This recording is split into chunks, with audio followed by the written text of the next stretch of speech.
Hello, boys and girls, and those who sexually identify as a dinosaur. I'm Mr. Dapperton, and today we're joined with Shane Killian. Hey, everyone. Thank you for joining us, Shane Killian. Today, we're going to have one hell of an episode, hopefully, and I hope you enjoy it. And remember to hit like, share, and subscribe. Let's begin. And finally, new rule, nothing with crypto in the title ever turns out good. You don't like cryptography? You know, the thing that keeps everything from your emails to your online banking secure? There is a mania rising in the country these days about cryptocurrency and how the train is leaving the station, so you better get on. Tesla has jumped in with both feet, and Microsoft accepts it for software now. Etsy accepts it now, and so does PayPal and Starbucks and Whole Foods and Home Depot. Oh my God, people are actually trading in something other than your government's approved currency? Hang 'em! 1 in 10 Americans used their stimulus checks to invest in one of thousands of cryptocurrencies in existence. So they took money they got that was created out of thin air, and so it's based on inflation, which means its purchasing power is going to be diminished, and they put it into something that no authority can manipulate? I don't see the problem. Bitcoin being the most famous, but there's also Ethereum, Binance, Tether, even one called Rocket. There's also one called Dogecoin that someone started as a joke, but... Look how mad he's getting that people are cheering for it. As far as I can tell, it's exactly the same as all the other cryptocurrencies because the whole thing is a joke. Takes one to know one. I fully understand that our financial system isn't perfect. Okay, the Federal Reserve had one job, and that was to back up our currency with gold, to make sure it keeps its value forever. And also so there wouldn't be any banking crises ever again.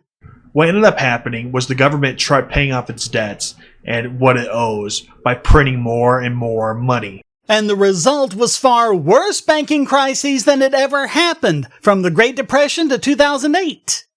Let's say if there's something of value out there, the reason why it's valuable, more than half the reason it's valuable, is because there's less of it than there is demand. And the same applies to currency. The price of a good or service is a ratio between the value of the good or service and the value of the currency. The more money you have chasing the same amount of goods and services, the more inflation you have, and the less purchasing power each individual dollar has. And that's what happened to the US dollar. It lost 96% of its value, and it keeps getting worse and worse the more they print it. Eventually, it'll be worth nothing. But at least it's real. It's not backed up by gold like it's supposed to be. It's virtually worthless. I mean, sooner or later, the paper that it's printed on is going to be worth more than the value of the money. That's already happening. The current Jefferson nickels have a melt value of 5.91 cents. That means that if you melted them down, you'd have more than 5 cents worth of material. And they have to keep changing what money is made of.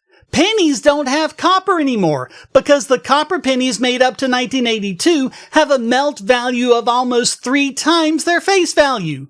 Silver coins made before 1965 are worth 20 times their face value. If that's not fake money, then I don't know what is. Whereas the value of Bitcoin has increased over 100 million% since its inception. Ethereum has increased over 26,000%, and Dogecoin, which you were mocking, increased 221,000%. So which one is the joke here? Which one sounds like real money to you? Oh, definitely the Federal Reserve notes that it lost 96% of its value.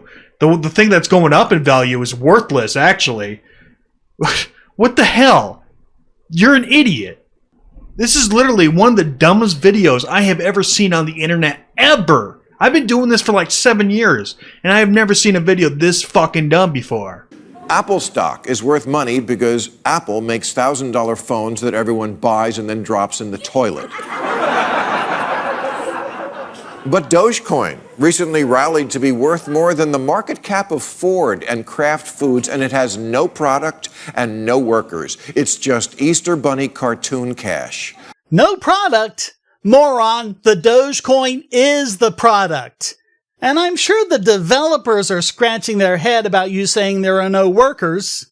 I've read articles about cryptocurrency, I've had it explained to me, and I still don't get it, and neither do you. I love how he admits he doesn't understand it whatsoever. I mean, that's clear, Bill. Everybody knows that you don't understand it. Or anyone else. Lots of people understand it way better than you, Bill. And I'll explain why. So, there's these things called nerds.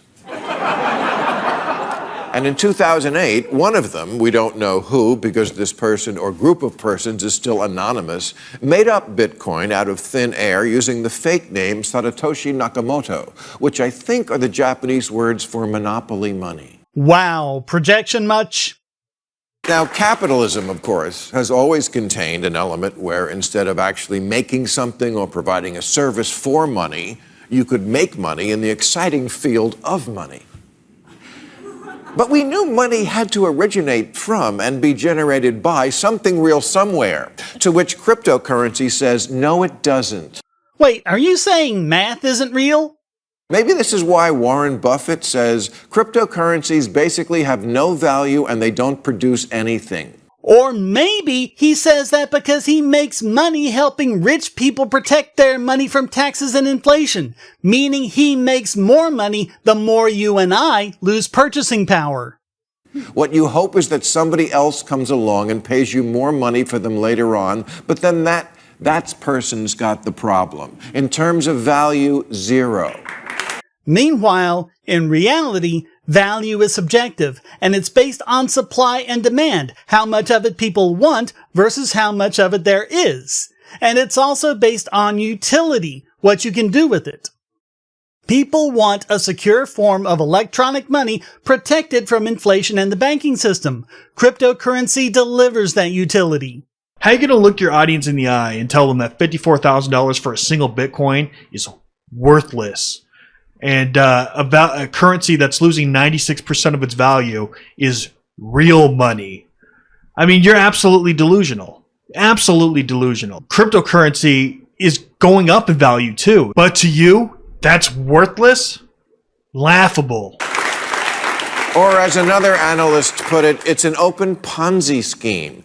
A Ponzi scheme works by getting new investors to pay off the old. So how is that even remotely like cryptocurrency? And how is that not exactly like fiat money, where government goes into debt creating new money to pay off its previous debts?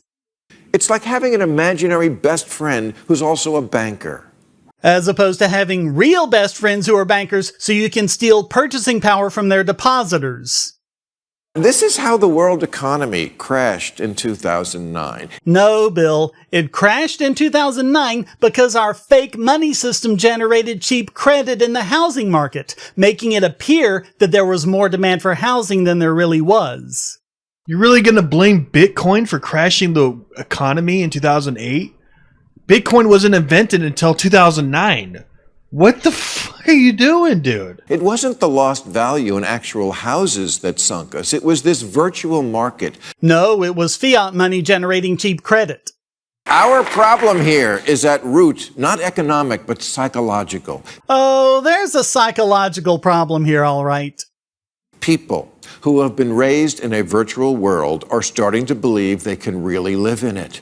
How are we not living it already? I mean, I know you're a boomer who probably has to go find a 4-year-old to help him turn his computer on, but you're dealing with a generation to whom the internet is their native land, a land where you will always be a foreigner. And cryptocurrency is literally a game. Bitcoins are created by what they call mining, but not the kind of mining that's done by 7 dwarves who share a woman. His dumbass fans are like, I get that reference. This kind of mining involves using rooms full of supercomputers to make something that is purposefully arbitrary. Essentially, one computer thinks of a number between 1 and infinity, and other computers take trillions of guesses at what it is. No, that's computationally impossible, Bill. Cryptocurrency works by constantly adjusting the difficulty so that a block is created at regular intervals, 10 minutes for Bitcoin, 2 minutes for Dash, and so on. It actually doesn't matter how many computers are involved. It's the old game of I'm thinking of a number between 1 and 10, except times a gazillion. It's called math. It does math. And the guy guessing the number lives in China, and the guy who knows the number lives in the Matrix. Bill's humor is literally just mentioning movies that people seen, and his fans eat it up and they go wild just by referencing a movie they've seen. That's how dumb his humor is. It's insane. I have never seen humor so fucking dumb before.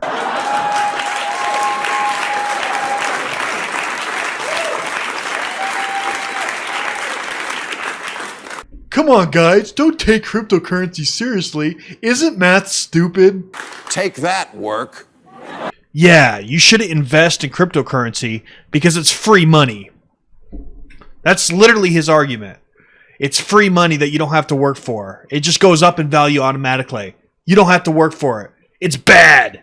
Do I need to spell this out? There is something inherently not credible about creating hundreds of billions in virtual wealth with nothing ever actually being accomplished. You mean like when the Federal Reserve creates money by typing some zeros into a computer? Bill, our money is already virtual, and it has been for decades. The question is, do you really want it in a way that politicians and bankers can arbitrarily manipulate, as opposed to based on sound math that no one can manipulate? That's literally what he's saying right now. He's saying cryptocurrency's bad because it goes up in value for no reason. But Federal Reserve notes are good because it goes down in value. And you working hard for less and less and less and less and less is a good thing. That's literally what he's arguing. And no actual product made or service rendered. It's like Tinkerbell's light. Its power source is based solely on enough children believing in it. Now you're saying cryptocurrency is imaginary? Are you serious? I don't think you know the difference between virtual and imaginary. I seriously don't think you know the difference.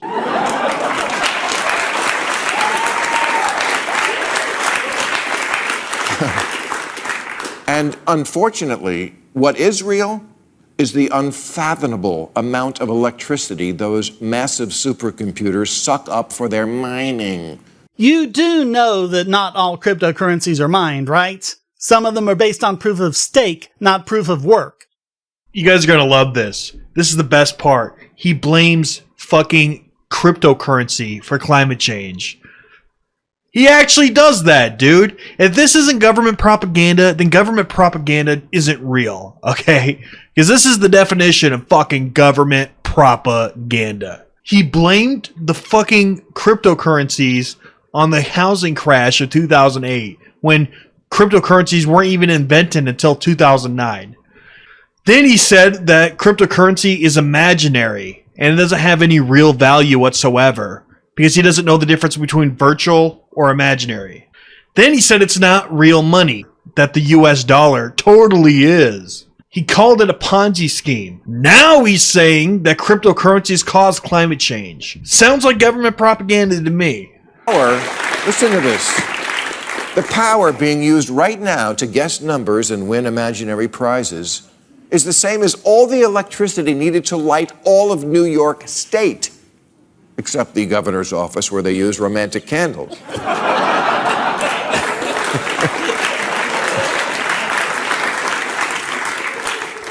Bitcoin uses more electricity per transaction than any other method known to mankind. Just one uses more energy than 1 million Visa transactions and has the same carbon footprint as 85,000 hours of watching YouTube. What a 15-year-old calls the weekend. Yeah, keep showing your disdain for the young people, Boomer. Just yell at them to get off your lawn and end the segment already. Bitcoin uses more energy than Netflix, Apple, Facebook, Microsoft, and Google combined. What he doesn't seem to understand is that the reason why all this power is being put in is because it's profitable. The amount of Bitcoin they get in return for mining is worth more than the power bill it generates. When that changes, fewer people will mine, but it won't change the transaction times 1 iota. It'll still be 1 block solved every 10 minutes.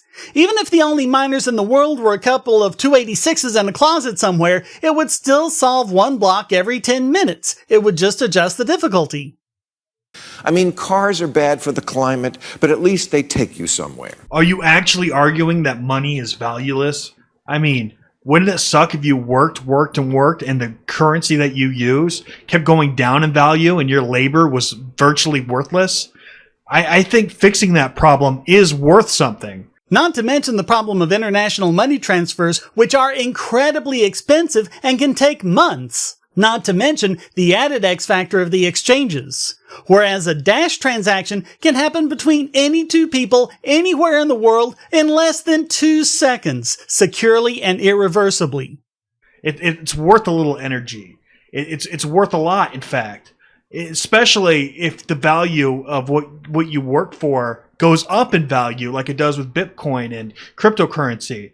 It going up in value is going to make you rich eventually. That's a good thing. That's worth everybody being prosperous. That's not worth anything to you.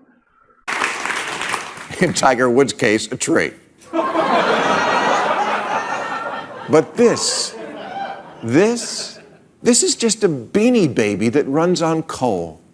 How can a company like Tesla be all in on saving the planet with electric cars and then participate in destroying it with this completely unnecessary online play money? Well, maybe they know something you don't. In fact, maybe they know a lot of things you don't. In fact, maybe you don't know a damn thing and people should stop listening to you.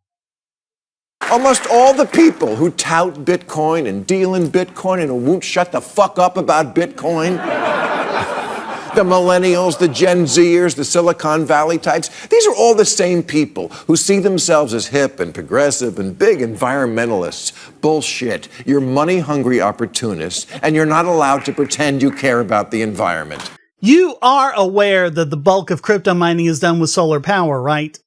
According to the journal Nature, Bitcoin's growth could single-handedly push global temperatures above the tipping point of 2 degrees Celsius.